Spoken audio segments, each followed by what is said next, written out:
for watching. Don't forget to like, comment, share and subscribe to Mufti Tariq Masood, famous scholar.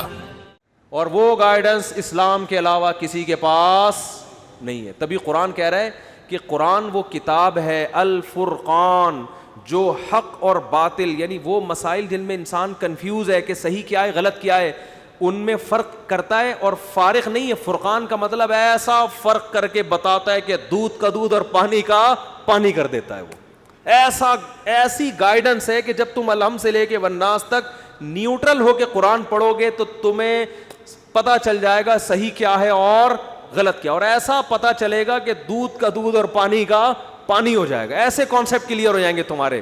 دعویٰ بھی کرے گا قرآن اور ان دعووں کے ایسے دلائل کی انبار لگائے گا کہ قرآن کیا کہتا ہے وَإِذَا سَمِعُوا مَا أُنزِلَ إِلَى الرَّسُولِ تَرَىٰ أَعْيُنَهُمْ تَفِيضُ مِنَ الدَّمْعِ, کہ جب یہ غیر مسلم عیسائی جو نیوٹرل ہیں بالکل اسلام دشمن خامخواہ کا بغض حسد نہیں ہے نیوٹرل لوگ ہیں, جب یہ قرآن کی تلاوت سنتے ہیں ایسے کانسیپٹ کلیئر ہوتے ہیں کہ اے مخاطب تم دیکھو گے خوشی سے ان کی آنکھوں سے آنسو نکلتے ہیں اور ایسے آنسو نکلتے ہیں کہ تمہیں لگے گا آنکھیں بہی چلی جا رہی ہیں, یعنی اتنے آنسو کہ گویا آنکھیں بہنا شروع ہو گئی ہیں.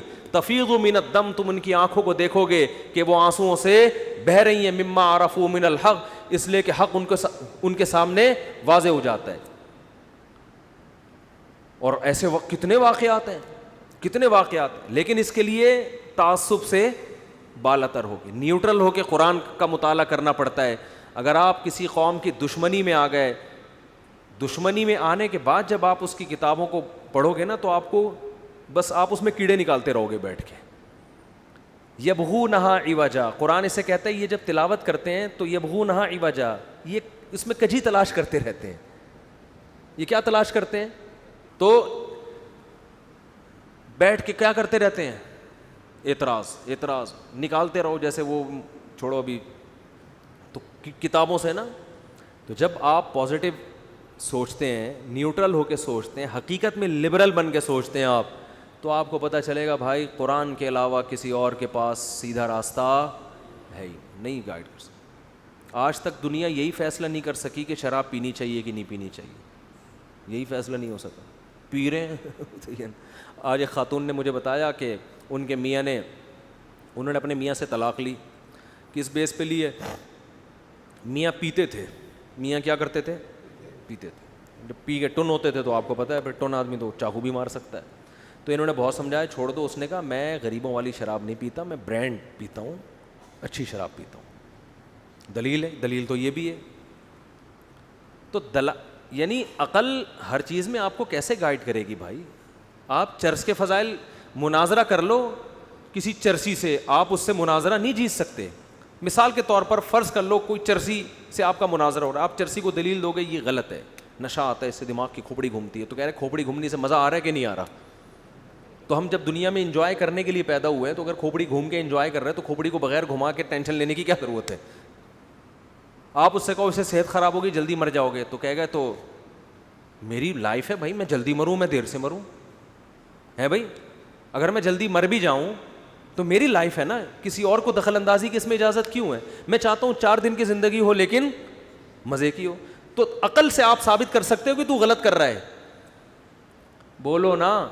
عقل سے آپ خودکشی کو بھی غلط نہیں ثابت کر سکتے. خودکشی کرنے والا کہتا ہے کہ میں میری جان میری مرضی, وہ جو خاتون نے نعرہ لگایا تھا نا میرا جسم میری مرضی, تو اگر میں یہاں رکھ کے بندوق سے اپنے آپ کو مار لوں, میں نہیں زندہ رہنا چاہتا بھائی, یہ ٹینشن ہے, میری بیوی بھاگ گئی ہے, میرے بچے بھاگ گئے ہیں, یا میں غربت میں ہوں, میں وغیرہ وغیرہ, تو اگر میں یہاں رکھ کے گولی اپنے آپ کو مار لیتا ہوں تو کسی کو کیا تکلیف ہو رہی ہے؟ گورنمنٹ کو کیوں اعتراض ہو رہا ہے؟ آپ دلائل کی دنیا میں اس کو قائل نہیں کر سکتے. دلائل سے یہ بھی ثابت نہیں کر سکتے کہ خودکشی برا عمل ہے. وہ کہے گا میرا جسم میری مرضی, میری کھوپڑی میری بندوق میری گولی میری مرضی. لیکن دنیا میں یہ اللیگل ہے. کیوں اللیگل ہے؟ اس لیے کہ وہ یہ سمجھتے ہیں کہ اس نے مارا ہے تو کل اس کو دیکھ کے اور بھی ماریں گے, انسانیت کا نقصان ہوگا. تو بھائی یہ بھی آپ نے فرض کیا ہوا ہے, جب اس کا مرنا نقصان نہیں ہے تو دوسرے کا مرنا بھی نقصان. اور ویسے بھی آپ تو کم آبادی کے قائل ہیں, تو تھوڑے اور اسی بہانے کم ہو جائیں گے, جو زندہ بچیں گے وہ زیادہ اچھی زندگی گزار لیں گے. دلائل کی دنیا میں خدا کی قسم آپ بحث نہیں کر سکتے. وہ کہے گا جب میری باڈی ہے میں اپنے آپ کو ٹینشن کی وجہ سے مار کے ختم کر رہا ہوں. ہمارے امریکہ میں ایک رشتہ دار ہے, انہوں نے بتایا کہ امریکہ میں ایک ڈاکٹر ہے, اس کا نام ہے ڈاکٹر ڈیتھ, موت کا فرشتہ بھی کہہ سکتے ہیں. جتنے پیشنٹ اس ٹائپ کے ہوتے ہیں نا جو زندگی سے بیزار ہوتے ہیں, یا ڈاکٹر ان کو پہلے بتا دیتا ہے کہ اب آپ نے بچنا نہیں ہے, کینسر کے پیشنٹ ہیں یا کوئی ایسی بیماری ہو گئی, بھائی اب آپ بچنے والے نہیں ہیں, تو اب آپ نے 6 مہینے بستر پہ ہی گزارنے ہیں. تو وہاں لیگل ہے یہ کہ ایسا پیشنٹ ڈاکٹر کو کہہ سکتا ہے کہ مجھے بولو مار دو. ایسا پیشنٹ ڈاکٹر کو کہہ سکتا ہے بھائی اب جب زندگی رہنے کو فائدہ نہیں, خامخواہ کی تکلیف ہے تو مار دو. تو وہ ڈاکٹر سائن وائن کروا کے, اس ڈاکٹر کا کام ہی یہی ہے. موت کے فرشتے سے اس کے بہت اچھے تعلقات ہیں. تو اب سوال پیدا ہوتا ہے کہ خودکشی کرنے والا بھی تو کسی ٹینشن کی وجہ سے ہی جا رہا ہوتا ہے نا. کیا خیال ہے بھائی؟ ٹینشن جسمانی بھی ہو سکتی ہے اور ماحول کی ٹینشن بھی ہو سکتی ہے, تو آپ نے اس کو اللیگل کیوں کر دیا؟ دلائل کی دنیا میں خدا کی قسم بحث ہوتی رہے گی, کسی نتیجے پر آپ نہیں پہنچیں گے. یہاں مذہب کی گائیڈنس ہے. مذہب نے کہا اس کے لیے بھی مرنا حرام جو بستر مرگ پہ پڑا ہوا ہے, تکلیف میں ہے, وہ بھی نہیں مار سکتا اپنے آپ. اور ماحول سے متاثر ہو کر کوئی ڈپریشن میں گیا, وہ بھی اپنے آپ کو نہیں مار سکتا. وجہ کیا ہے؟ 2 اور 2 4 کی طرح کہ تم اس جسم کے مالک ہو ہی نہیں, تم اس باڈی کے مالک, تمہیں اپنے اوپر ایسا تصرف کرنے کی اجازت ہی نہیں ہے. تمہیں تو اللہ نے دانت دے دیے نا, ملے ہوئے ہیں, خوبصورتی کے لیے ان کے درمیان خلا نہیں پیدا کر سکتے, اس لیے کہ یہ تغییر خلق اللہ ہے. اللہ نے جیسا بنایا ہے ویسا ہی رہو. میک اپ کر کے اپنا اچھا نہا دھو کے بس خوبصورت بن گئے. یہ بعض لوگ موٹی ناک کو باریک کروا رہے ہیں آپریشن کر کے.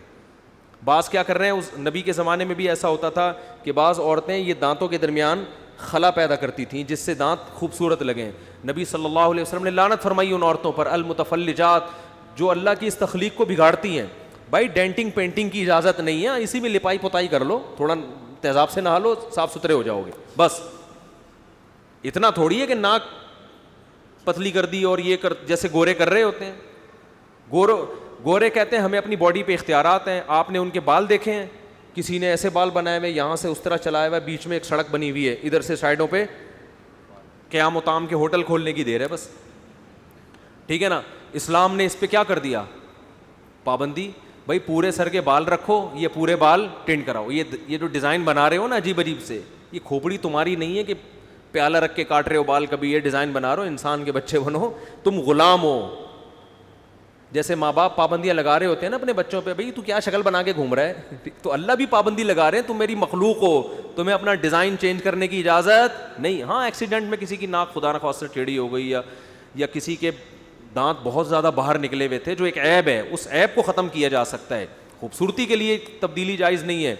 تو جو مذہب آپ کو دانتوں کے درمیان خلا پیدا کرنے کی اجازت نہیں دے رہا, جس ڈیزائن سے خدا نے دانت پیدا کیے ہیں اس ڈیزائن میں چینجنگ کی اجازت نہیں ہے, وہ آپ کو اپنے آپ کو قتل کرنے کی اجازت کیسے دے گا؟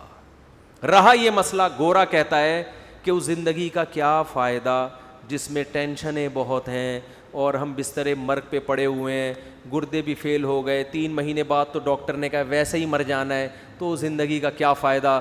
مذہب کہتا ہے اسی زندگی کا فائدہ ہے. یہاں صبر کر کے اب جو تمہارے اعمال میں نیکیاں بڑھنا شروع ہو رہی ہیں, یہ صحت والی زندگی میں یہ سہولت آپ کو میسر نہیں تھی.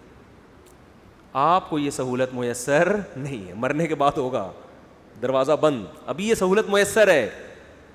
تو اللہ نے بتا دیا کسی کی زندگی خوشیوں میں گزرتی ہے, کسی کی ٹینشنوں میں. خوشی والی کی بھی آزمائش ہے کہ اللہ کا شکر کرتا ہے کہ نہیں, اتراتا تو نہیں ہے, ظلم تو نہیں شروع کر دیتا لوگوں پہ, اور جو آزمائشوں میں ہے اس کا بھی امتحان ہے. تو کسی کو بستر پہ لٹا کے آزمائے گا, کسی کو کینسر میں ڈال کے آزمائے گا, کسی کی بیوی کو بھگا کے آزمائے گا, ٹینشن دے کے آزمائے گا. مختلف طرح سے نبی صلی اللہ علیہ وسلم نے فرمایا کہ مسلمان کو اس کے مال, اس کی اولاد, اس کے رشتہ داروں کی طرف سے مصیبتیں پہنچتی ہیں. حتیٰ لقی اللہ طاہرا مطہرا, کیا پیارے الفاظ ہیں, جب اللہ سے ملے گا سارے گناہ دھل چکے ہوں گے ان ٹینشنوں کی وجہ سے. تو جتنی لمبی زندگی ہے بھائی, ڈاکٹر نے 6 مہینے کہہ دیا کہ مر جائے گا, تو آپ کو پہلے مارنے کی اجازت نہیں ہے. کانسیپٹ کلیئر کر دیا نا, گوروں کے کانسیپٹ بولو کلیئر نہیں ہے. تبھی وہاں قانون سازی ہوتی ہے, خودکشی اللیگل ہے, پھر بھی کر رہے ہیں. ہمارے ہاں ہے ہمارے یہاں بھی اللیگل, لیکن خودکشی سے بچانے کا گورنمنٹ کی طرف سے کوئی انتظام نہیں ہے, پھر بھی خودکشی کا ریشو کم ہے.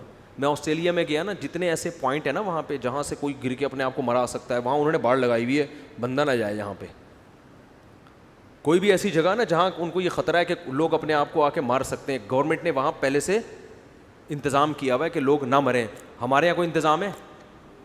ہمارے یہاں مارنے کے انتظام ہے, بارشوں میں کھمبے سے چپکنے کے پورے انتظام ہیں, پھر بھی جتنے لوگوں کو چپکنا چاہیے اتنا چپکتے نہیں. خودکشی کرنے والوں کے پاس تو بڑا اچھا آپشن ہوتا ہے بارشوں میں, کسی بھی کھمبے سے عید ملو جا کے, بدنامی بھی نہیں ہوگی اور آپ مر بھی جاؤ گے. کیا خیال ہے؟ کراچی میں بارشوں کے دنوں میں کسی بھی کھمبے سے آپ عید مل لیں, واپسی کھمبا نہیں, آپ چھوڑ دیں گے, کھمبا نہیں چھوڑے گا آپ کو, ٹھیک ہے. اگر آپ کو احساس ہو بھی جائے گا نا میں نے غلط خوشی کی ہے, کھمبا کہے گا مجھے بہت مزہ آ رہا ہے. آپ کھمبے کو چھوڑ دیں گے, کھمبا آپ کو نہیں چھوڑے گا. یہ کراچی میں خصوصی پیکج ہے خودکشی کرنے والوں کے. وہ ایک آدمی کو نا دریا میں ریچھ نظر آیا, وہ اصل میں کمبل نظر آیا, وہ کمبل نہیں تھا, وہ ریچھ تھا نا. ریچھ پانی اندر کر, منہ اندر کر کے جا رہا ہوتا ہے, اوپر سے کمبل رہا. یہ تھا لالچی. تو اس نے کہا یار یہ کمبل میں پکڑوں گا. لوگوں نے کہا بھائی چھوڑ دے, اتنی تیز روانی ہے دریا کی اور تو خام خواہ میں ڈوب ڈاب جائے گا. لیکن یہ ہوس تھی, چھلانگ لگائی, کمبل کو جا کے پکڑا ہے, اور وہ ریچھ تھا, اس نے اس کو پکڑ لیا. اب اس کو گھسیٹ کے لے کے جا رہا ہے. یہ کشتی لڑ رہا ہے نا پانی کے اندر. لوگ یہ سمجھ رہے ہیں کہ یہ کارپیٹ کو اس کمبل کو لینے کے لیے نا بہت لہروں سے لڑ رہا ہے. لوگوں نے کہا ابے بھائی جان بچا, کمبل چھوڑ دے. کہتا ہے میں کمبل چھوڑ رہا ہوں, کمبل مجھے نہیں چھوڑ. تو کراچی کے کھمبوں سے عید ملیں گے جب آپ بارش کے دنوں میں, چاہے خودکشی کی نیت ہو, اگر وہ نیت تبدیل بھی ہو گئی آپ کھمبے کو چھوڑیں گے, کھمبا آپ کو نہیں چھوڑے. تو کتنی فیسلٹیز ہیں ہمارے یہاں خودکشیوں کی, اتنے سارے انتظامات ہیں, اس کے باوجود خودکشی کا ریشو الحمدللہ کم ہے. کیوں؟ مذہب کی گائیڈنس ہے. بھائی ٹینشنوں سے بچ کے اپنے آپ کو مارو گے نا, اس سے بڑی ٹینشن میں آؤ گے, بچو گے نہیں. آزمائش میں وہاں ابھی تو تسلی ہے, شاید وہاں کچھ اچھا ہو جائے, ٹھیک ہے نا. یہ تسلی بھی کیا ہو جائے گی؟ ختم. بہت ساری چیزوں میں گائیڈنس کی ضرورت ہے, مذہب کے علاوہ کوئی گائیڈ نہیں کرتا.